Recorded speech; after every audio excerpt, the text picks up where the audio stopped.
Hello everybody, welcome to the Drug Dinner Podcast. I'm your host, Sophia. Welcome to the show. Today, we are going to talk all about spinning. So let's get started. So whenever I tell people that I spin, they always think I mean like spinning as in like in a class with other sweaty people being yelled at by a coach to pedal faster on their stationary bike.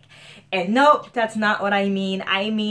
What I mean is that I spin by using a spinning wheel. I use a spinning wheel to make fiber, and I do that by working roving, which looks like this, which is just animal fiber. This is 100% merino wool, and working this pencil roving through my spinning wheel, and I am just it's called a spinning wheel because it spins. Okay, it's being twisted as I draft, which is what I'm doing now, pulling it from the roving, and it twists into yarn. And you can even do that with your hands if you have some roving. You can twist it up, and then you got yourself a little bit of yarn. And that's essentially what I am doing. It definitely looks a little bit better than me twisting it with my fingers, but I am getting yarn using roving. Or you could also just call this wool. And I'm just going to talk about, if you want to get into that, I'm just going to show you how to do it, what you should buy, what you shouldn't waste your money on. So let's get started. So first things first, I started off on spindles. These are 2-drop spindles. They both cost about $10 a piece. And these are 2 great ways to start. One of these spindles have a hook on the top. The other has a hook on the bottom. And it doesn't matter which one you use. You might have a preference. I prefer this one with the hook on the bottom. I find it easier to spin from. I recommend you buying both. It'll set you back $15 to $20. You can even make it yourself using a CD player and pencil. But I recommend you try both spindles, see which one you like the best.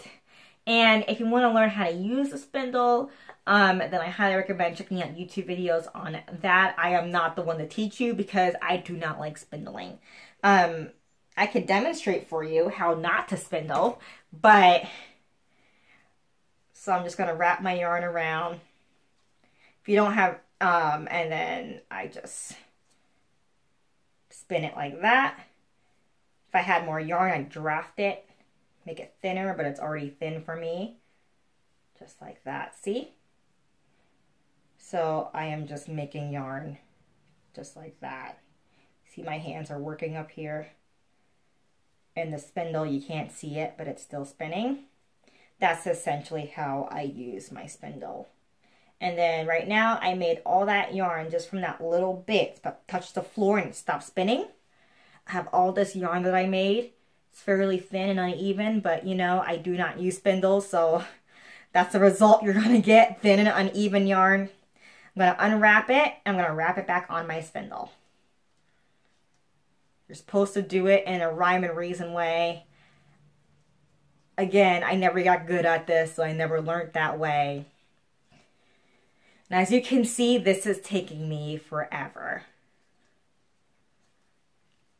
Yeah.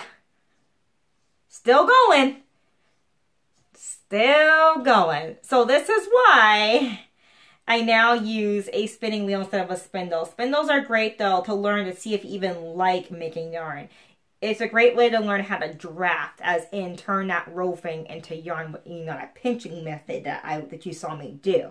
It is really a great way to dip your toes into it, but only setting yourself back $10, okay? But as you can see, I do not quite enjoy spindling. But I'm happy that I bought 2 spindles, because then I learned, hey, I like making yarn, but maybe I like making yarn using a different device, and that is the spinning wheel. I'm just going to show pictures of my wheel because it's really big. And so first buy a spindle, see if you like spindling, okay? If you don't like spindling or you're struggling, then I recommend step 2, which is buy this book. Yarn Architecture by Jillian Marino. It's a great reference book. She actually shows you how to draft. She shows you how to treat your fiber after you turn it into yarn. Shows you how to do pre-treatment of your fiber, what to do before you spin it. It even shows you great patterns at the back of the book that you can use for your hand spun. It's a wonderful resource. I know I shared this book so many times on my channel, but this book is like one of my favorite books in the whole world for fiber making, just because it's just so in-depth. Thank you, Jillian Moreno, for making such a concise book. It's amazing. So after you buy your spindles, buy this. And of course, how can I forget the roving? Ooh, just hear that? Whew. So this is the roving that I usually work with. As you can see, it's been messed with, but it usually comes in a long strand like this. This is merino. This is a little fancier than what I recommend beginners use. Honestly, my favorite roving came from Knit Picks, and that's just their Knit Picks basic roving. They sell it in very few colors. This is one of them. And yes, this is all hand spun. This sweater I'm wearing is all hand spun. And I use roving from Knit Picks from it. It sent me back like 20 bucks or 30 bucks. This sweater was so inexpensive to make because I used hand spun. And I highly recommend trying Knit Picks roving if you're new to it. It's very inexpensive. It's a great way to play around with colors. I found that for beginners, a lot of people just use like raw wool and things you get for cheap at your state fairs and what have you. I personally I didn't find that fun. Okay, I kept getting affordable white untreated wool, which is a great place to learn, but it wasn't fun. I love color. I love blues and purples and pinks and oranges, and you know, there ain't no orange sheep running around. So that's what I love about Knit Picks, is that they had color. And when I first started spinning, they had more colors to choose from. And so now, I really do still like their supply. It's not quite as colorful, but if you buy that book I showed you, you can learn how to comb them together and make your own colors. So yeah, I highly recommend you start with roving. It looks just like this. There are other ways that wool comes. All you gotta do is shop around and see what it looks like and just try them out for yourself. So once you have your yarn on your spindle, right, and it looks like this, then you're probably like, now what do I do with it?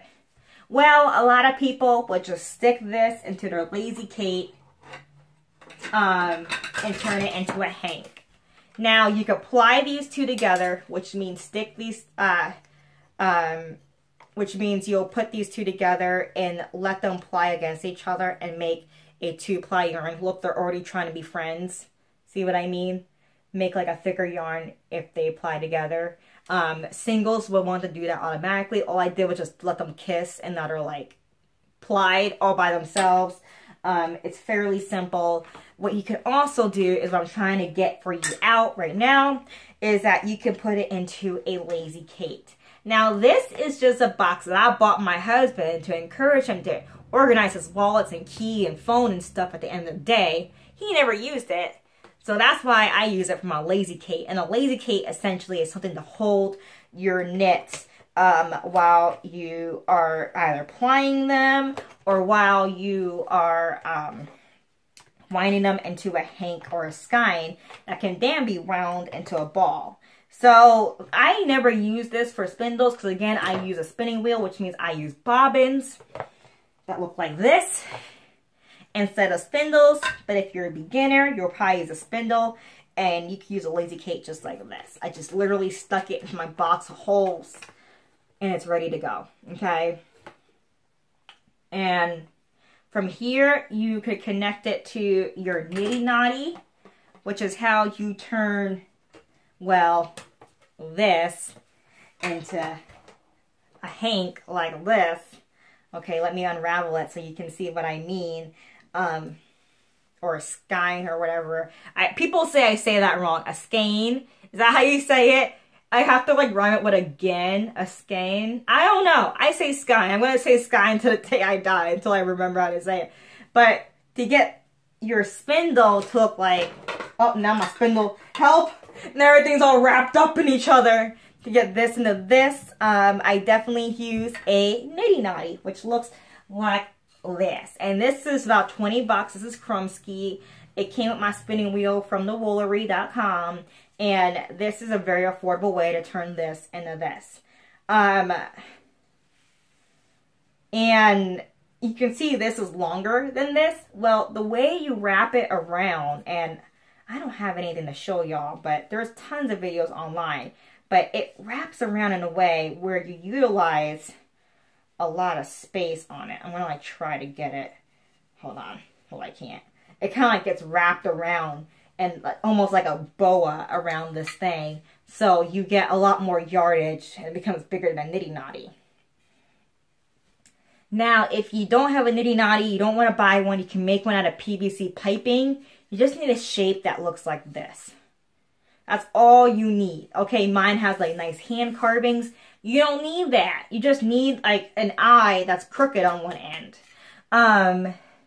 And I've seen people just buy those PVC piping, like 2-inch diameter piping from like Home Depot and just put it together using piping. Before I had a nitty knotty, I used a Swift. I'm going to show you a picture because my Swift is so crusty and cheap. It was like $6 that thing, if I move it, it'll fall apart. I kid you not. It'll fall apart. So I can't show you my Swift. I'll show you a picture of it. And I used that by, I just opened it up, full umbrella, and I took my yarn from my bobbin or what have you, and I would just wrap it, I wrap one strand around it, okay? And then I will just spin my umbrella so the rest of the yarn will just wrap around it into a hank. So essentially I use my Swift, which is for turning balls, turning hanks into balls of yarn. I use it turning a ball of yarn into a hank. So I just used it backwards and it worked very well. It makes a really tiny hank, but it works. Okay. So that's another thing you can do to save money. Now say you're like me, okay? Oops, sorry. And I'm just going to wind this into a beautiful figure 8 skying to make it look pretty on the shelf. Whoop. Anyway, say if you're like me and you just cannot stand spindling, okay, and you want to buy a wheel. Well, my friend, you're going to have to make friends. You're going to have to look around and find out, okay, where can I buy a spinning wheel from? Where is a store that can try out spinning wheels? There's not a lot of them across the country. Your best bet is to find a group, find out when they meet, be nice, go in there and ask to try their wheels. That is your best bet. And it might sound scary if you're an introvert, but if you want to learn how to spin, that's your best bet. Me, being an introvert, I went online and I stalked a few wheels for hours, days, weeks, months. And then I found a wheel that I knew I would like and I bought it. My dog is snoring on my bed. Some people have it easy. Anyway, so I went online and I just bought my wheel, and it's a what is it? My dog distracted me with her snoring. It's an Ashford Kiwi 2. That's what it is. It's a great beginner wheel to try. I'm not going to go into wheel construction and all that jazz, because that's a whole nother level, like a research and boredom. But if you are looking for beginner wheels, the Ashford Kiwi 2 is a great beginner wheel. Another beginner wheel that people love is the Shocked Ladybug and the Shocked Joy. Those are two great wheels. I have a Shocked Sidekick. That's a travel wheel. That was my second wheel, and I absolutely love it. It's very small and compact. So if you do want to spin on a wheel, I highly recommend you go to clubs, go to groups. I tried out a spinning wheel before I bought my wheel, I tried a Louette double treadle, I think S10 or something like that, and loved it, but I could not afford the price tag. Hence why I went with a Kiwi. It's about $450 or even less than that if you buy it used. And that might sound like a lot, but these things will last until the dawn or the end of time, okay? So when you buy a wheel, just know it's an investment, but you could pass that wheel on to your grandkids. Like, they last forever if you take care of them. And yeah, I recommend you definitely try them out before you buy. I didn't do that, okay? I wish I did sometimes, but hey, it worked out for me in the end. Oh, did I talk about this top? Before I leave. This top is actually all hand spun knit picks, and the pattern I use for it is called Shalom on Ravelry. It's a free pattern, so go check that out. Check out my project page. I love y'all. Thank you for watching, and I'll see y'all on Friday. Bye! And the winner of the giveaway is Katie Coon. If your name is Katie Coon and you won the giveaway, then please look in the description box to find out how to contact me. All right, congratulations, Katie, and bye, everybody.